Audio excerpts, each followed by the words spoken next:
Қайырлы күн оқырмандарым, бүгін сіздермен өте дәмді әрі жүп-жұмсақ болып шығатын синнабон бөлкелерін дайындайтын боламын. Ол үшін видеоны соңына дейін қараңыз. Ең алдымен ыдысыма жылы сүт құйып аламын және де қантымның жарты бөлігін салып аламын. Содан соң 1,5 шай қасық ашытқымды салып, араластырып, бетін жауып 15 минуттай тындырып қоятын боламын. Келесі кезекте бөлек ыдысыма 2 жұмыртқамды жарып салып аламын және де үстіне қантымның екінші бөлігін салып, қантым ерігенше венчикпен жақсылап араластырып аламын. Міне ашытқым өте керемет болып ісініп дайын болды.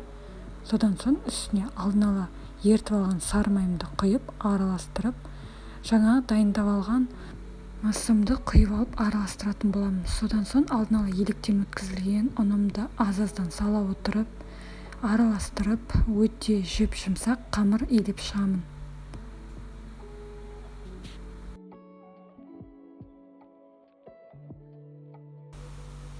Міне қамырым өте керемет, қолға жабыспайтындай болып дайын болды. Содан соң ыдысымның бетін жауып, қамырымды 1,5 сағаттай жылы жерге қойып тындырып аламын. Қамырым дайын болған соң ыдысымнан түсіріп алып, ең алдымен үстінен жаймен басып, содан соң тым жіңішке қылмай оқтаудың көмегімен жайып аламын.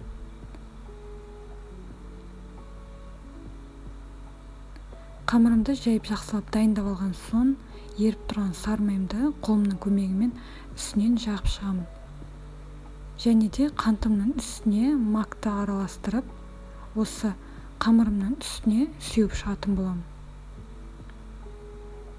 Сеуіп дайындап алған соң, жаймен басынан бастап осылай дәл осы видеодағыдай етіп орап шығыңыздар.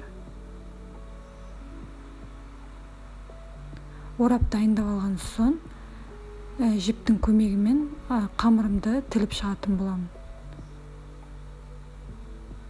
Және де қалыпты майлап, араларын тым жақындатпай қамырымды орналастырып шығамын.